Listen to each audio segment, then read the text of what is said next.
permettent d'aider l'élève là où il en a besoin. Et ça, c'est très précieux, quoi.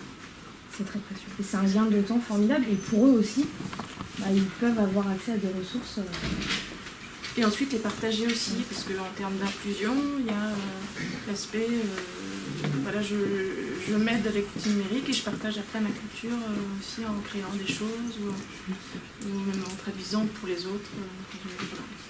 Et aussi cette idée de partage qui est importante. Monsieur.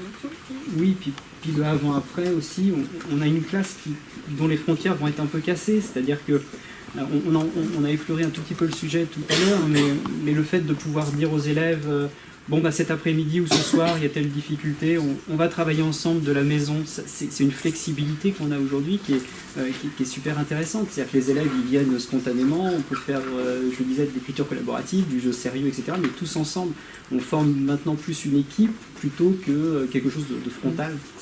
Pour moi, c'est une vraie révolution. Et les élèves le font tous dans ce genre de cas, ils se retrouvent tous derrière leur ordinateur. C'est ça qui devient intéressant, c'est-à-dire que souvent, ils y viennent tous. C'est-à-dire que moi, ce que j'ai observé, à partir du moment où on fournit quelque chose qui les met en appétence, ils vont tous venir sans exception, même ceux qu'on pourrait qualifier des plus ascolaires ou réfractaires. Ce qui est difficile pour l'enseignant, par contre, c'est de les accrocher et de le maintenir sur la plateforme. C'est-à-dire que c'est là que le travail d'enseignant devient un travail de spécialiste, où il faut qu'on maintienne les élèves, en gros, on essaie de les attirer. Une fois qu'ils sont attirés, qu'on les a pris dans nos filets pédagogiques, à ce moment-là, on essaie de les faire progresser à leur rythme. C'est ça que permet fondamentalement le numérique, c'est de la différenciation finalement, presque du à la carte. Vous parliez des élèves ascolaires. Est-ce que l'informatique et l'usage du numérique dans les classes permet d'amoindrir l'échec scolaire, de récupérer des élèves? Pour moi, c'est vrai que moi j'ai une expérience avec justement les tablettes, le piano dessus. J'ai des élèves ascolaires qui l'année dernière venaient aux récréations pour essayer de s'entraîner. Donc des élèves qui étaient complètement décrocheurs. Donc messieurs Schweitzer et Monteil qui sont parmi nous vont peut-être vous présenter ce que c'est que IFRAN, cet appel à projet qui a vocation à développer l'innovation numérique. Moi, je veux dire, le programme d'investissement d'avenir a pour seul objet de permettre de sortir des sentiers battus. Autrement dit, d'expérimenter des choses nouvelles, parce que l'argent ordinaire, si je puis dire, sert à assurer le quotidien. Il n'y en a pas trop. Et donc, ça permet de sortir des sentiers battus, et nous avons trouvé que les propositions de M. Monteil méritaient qu'on les suive, et donc je vous laisse les présenter. Oui. Alors, déjà que vous disiez qu'on méritait qu'on les suive, c'est évidemment extrêmement important. Non, moi, ce que je viens d'entendre et ce que je viens de voir justifie parfaitement le projet qu'on essaye de porter à travers l'IFRAN, qui est formation, recherche et animation numérique. Formation, on voit bien pourquoi. Évidemment, il faut former les jeunes collègues qui sont dans les SP, il y a une urgence absolue à ça, mais pas les former seulement à la manipulation technologique d'un nouvel outil. Il faut les former, il aurait fallu les former depuis longtemps d'ailleurs, à comment fonctionne le traitement de l'information chez nous, n'est-ce pas? Donc, et là, avec cet outil-là, on a peut-être la possibilité d'améliorer les choses. Donc la dimension en formation, chacun voit bien ce que ça signifie, et c'est un énorme programme. Et à mes yeux, les SP ont une responsabilité considérable dans cette affaire, et les universités au-delà, évidemment. Le R, c'est la recherche. Ce que vous avez montré est tout à fait intéressant et indique notamment que ça modifie les relations entre les élèves. Moi, j'ai posé une question aux 3 garçons qui étaient là, et les filles qui disaient, nous, on n'est pas filmés. Il y a un effet de comparaison dans la classe, donc il faut évidemment tenir compte. Et j'ai dit, qui décide?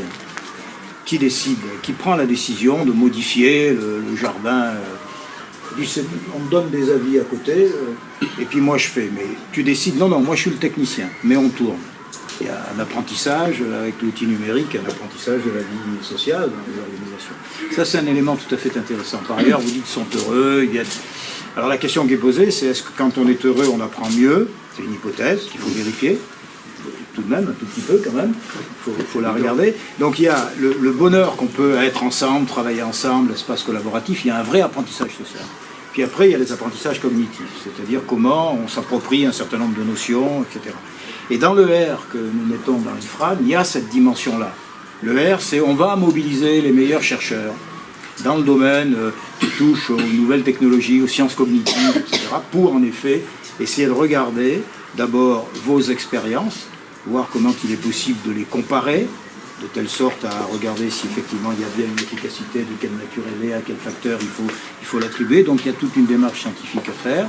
Et là, ce qui me paraît tout à fait intéressant, c'est que ce que vous faites et ce que vous présentez, il faut le formaliser, il faut le donner à...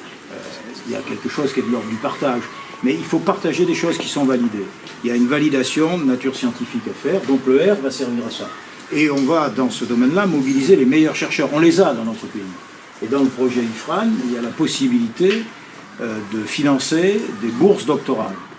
Et l'ambition que le gouvernement porte, c'est de fabriquer 60 ou 70 ou 80 chercheurs spécifiques dans l'univers numérique. Mais pas dans l'univers numérique fermé simplement à l'école, mais qu'on ait une puissance scientifique qui soit relativement importante et qui soit de niveau international.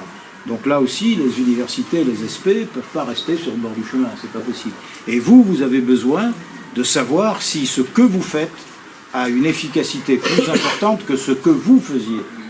Sinon, voilà, l'enjeu technologique est évidemment extrêmement important, mais il ne faut pas que ça reste un élément qui... L'apprentissage social est capital. D'ailleurs, vous semblez le sentir d'une certaine façon, puisque vous dites on ne fait pas du tout numérique. Et Madame la ministre a posé une question tout à l'heure. Il y en a qui disent que la mémoire... Il y a quand même un vrai sujet.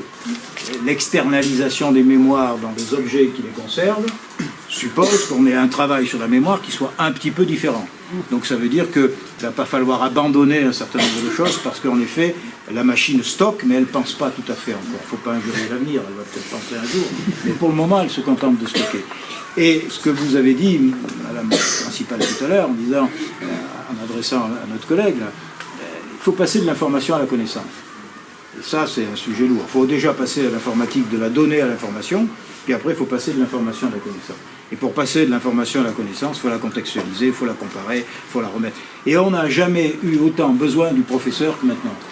Alors, il y a des gens qui disent, mais professeur, maintenant c'est fini, il ne détient plus les contenus sont ailleurs.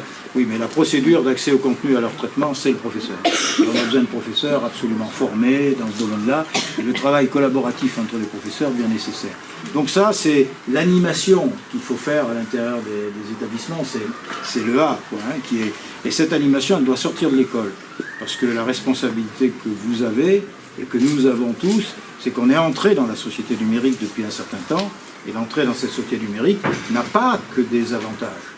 Elle n'est pas en train d'ouvrir un monde merveilleux. Il va y avoir des destructions d'emplois, il faudra remplacer ces emplois, il y a des modalités de substitution, et l'éducation nationale, dans son dispositif de formation, dans son dispositif de recherche, a une responsabilité pour ça. Donc l'univers numérique est un univers qui s'impose à nous, c'est un univers dans lequel il faut garder sa liberté, sa capacité d'autonomie, sa capacité à décider. Ça commence très tôt à l'école, et je trouve qu'il y a là des modifications de travail qui sont importantes. On retrouve les mêmes dans le monde de l'organisation et des entreprises. Les hiérarchies sont plus verticales, elles sont plates, l'unité de lieu et l'unité de temps dans le travail, ça va sauter. Bon, et là, on a une responsabilité de formation. Les enseignants d'abord. Le projet IFRAN, c'est quelque chose qui vise à organiser dans les territoires des expériences qui associent les collectivités territoriales, des industriels, des enseignants, les chercheurs, pour essayer de fabriquer des petits écosystèmes qui vont donner des résultats et qui seront partagés à travers les grandes plateformes qu'on sera en mesure de construire. Et quand le commissaire général dit on va derrière cette affaire, il a tout à fait intérêt à y aller, parce que c'est vraiment important. Il est convaincu.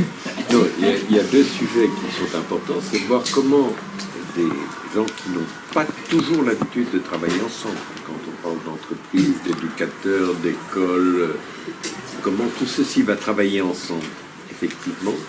Et deuxièmement, on voit là des choses passionnantes, comment on arrivera à diffuser les bonnes pratiques. Parce qu'au fond, quand on regarde le mode traditionnel, il y a quelque chose qui tombe, et la diffusion se fait comme ça. Et là, c'est une diffusion qui se fait comme ça. Comme ça. Et c'est un autre mode de diffusion qu'il va falloir inventer, parce que si on a autant d'idées que de professeurs ou de classes, mais qui restent isolées chacune, ça ne marchera pas. Donc ça va être un double enjeu est un enjeu majeur. Mais, je veux dire, si on est immobile, la théorie a toujours été que l'immobilité, c'était la mort.